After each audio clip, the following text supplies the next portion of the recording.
from January till now, there's been bad news upon bad news with regards to migration. Anytime we hear Migration Advisory Committee, it's either they are ending one visa category or they are removing one benefit from a type of visa category or the other. Like, there's always bad news. And finally, I've got two major good news. This time around, still related to the Migration Advisory Committee, but there's been good news. The Migration Advisory Committee, if you don't remember the name, they're the same people who reviewed the visas and all of that, and then they said that there should be no shortage occupation list. Now we should have immigration salary list. They've cut down the shortage occupation list. Now they've reduced it to just a few occupations or a few professions. They've done this, they've done that. They reviewed and said that, okay, the dependent and unnecessary care workers should not come with dependent. They are the ones who do the research and the surveys and all of that and come out with all those rules. The UK government takes advice from the Migration Advisory Committee. That's their job. And this time around, they were tasked with reviewing certain visa categories as well. And they have come with some form of good news and two major ones. And these are what I'll be sharing in today's video. If you're interested, stay tuned.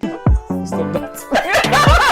Hi guys, welcome once again to my channel. My name is Anel Griselda. On this channel, I talk about nursing, I talk about migration, I talk about opportunities for people to relocate abroad and life in the UK as an immigrant in general. So if these are topics that interest you, please consider subscribing. So yes, the Migration Advisory Committee, they were tasked with researching about some visa categories as well, and then to update the UK Home Office or the government to see whether some changes should be made. Already they've caused a lot of havoc in the past few months. So we were all worried that what's going to come out of this review. So they were reviewing the graduate visa, and then they were reviewing the seasonal worker visa as well. So for those who do not know these type of visas, let me briefly explain. With a seasonal worker visa, it's just a very temporal visa where you can come and work in the UK in either the poultry sector or the horticultural sector. And with the horticultural sector, you only come for 6 months. And then with the poultry sector, you only come from 2nd October to 31st of December in the year. But with the horticultural sector, any time of the year, but it's just for 6 months. And usually when people come under this visa category, these are some of the things that they do. They work as butchers, and then game or bird dressers, killer and pluckers, poultry processors, poultry sticker, food operative, poultry catcher, poultry vaccinator, poultry meat packer, and all of that. And then those that come under the horticulture, these are some of the things that they do when they come. They can work in protected vegetable sector, those that grow vegetables in glass house systems. They also work in outdoors as well. They grow vegetables, herbs, leaves, salads, and all of that. And then they can also work under doors or undercover. They grow soft fruits like strawberries, raspberries, and black currants, and all of that. And they also grow top fruits or trees that bear fruits like apples, plums, and all of that. So there's a lot that they do, and we're all worried that if the Migration Advisory Committee is reviewing this, probably they were going to cancel it or whatever. There's been some form of good news, and that's what I'm going to read to you. So it says that the UK government has announced that it will extend the seasonal worker visa route for 5 years until 2029. So from now till 2029, if you were still interested in coming to the UK to work as a seasonal worker with a temporal visa, it's still possible until 2029. And then it says that this is to give businesses time for them to plan effectively, to invest in automation, and to move away from reliance on migrant labor.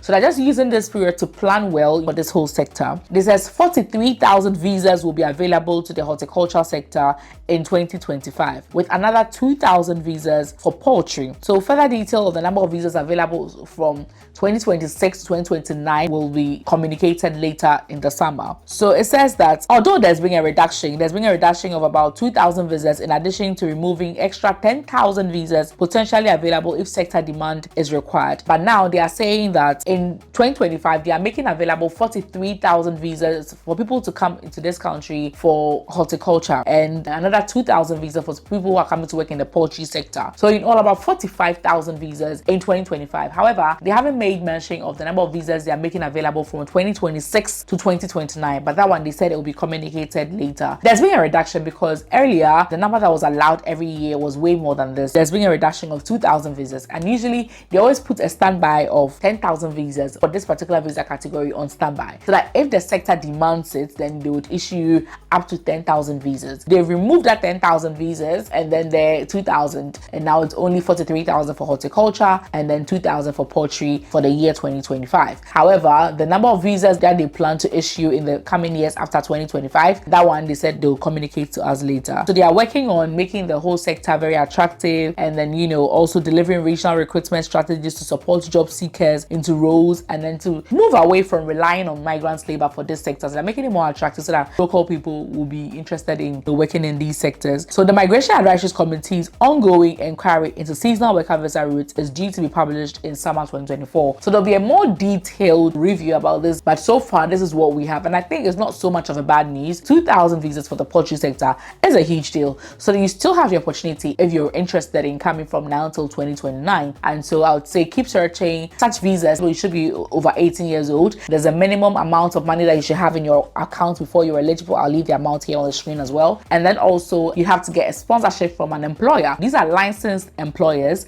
and they are also known as approved scheme operators. So if somebody is an approved scheme operator, they have the license to recruit a seasonal worker. Usually they leave these job positions online, so you can look for them and then apply. And then if you're lucky with a certificate of sponsorship from this approved scheme operator or a licensed sponsor, and then you being 18 years old and above, and you having that minimum amount of money in your account, or if the sponsor takes maintenance, make sure you're eligible to apply for this visa and come to the UK and work in this sector. But remember, it's very temporal, 6 months. Yes, but if you want that experience, it's good as well. And the second good news, yes, it's about the graduate visas. Let me talk about it. So for those who don't know what the graduate route is about, let me briefly explain. So it was introduced sometime back in 2021, and it allowed international students that had come into the UK to work on student visas or Tier 4 visas to be able to work after their course was done, and they did not need any sponsorship. They were allowed to work under this visa category for 2 years for those that came to do undergraduate or postgraduate or master's level programs, and for those that came to do PhD, they were given 3 years to work in any job that they like until the 3-year period. And then this was very good because as they were in those jobs for the 2 years or the 3 years, they'll usually get sponsorship that would allow them to stay in the UK. And the Migration Advisory Committee was tasked to review this route as well to see if it should end or whatever,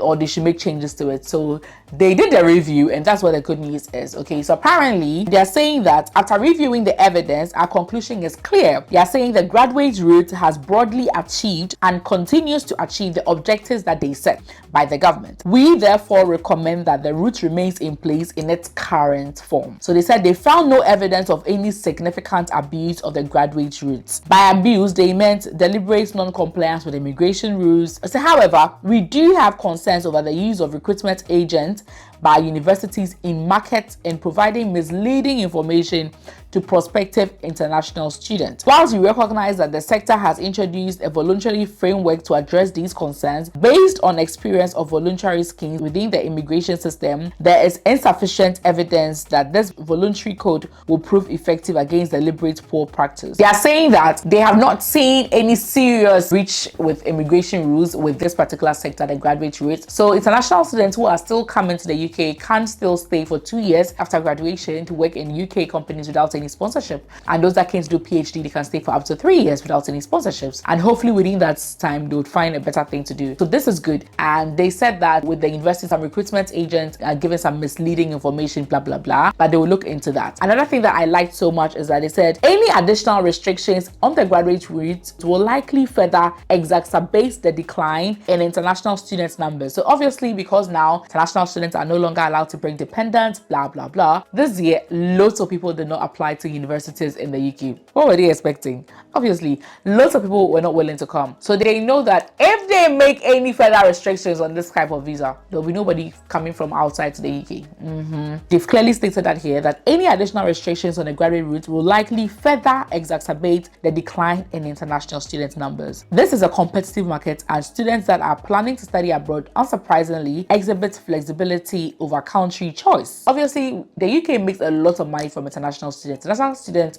are the ones running the UK universities. They contribute a lot to the education sector. So if the numbers have reduced, it will really affect them. And now clearly they've seen that we can easily choose other countries. Some people don't mind going to Canada, they don't mind going to the US, they don't mind going to Cuba, they don't mind going anywhere so far as the education is good, especially now that you have brought all these strict rules. So they know very well that if they make the graduate route also so strict and with a lot of restrictions, people will not even come at all. That's another reason why they've left it like that. So it's going to run. I am going to leave the link in the description as well for you to read, but the good news, just the basic information that you need is that the graduate route still remains. The Migration Advisory Committee thinks that they should still keep it. So very, very good.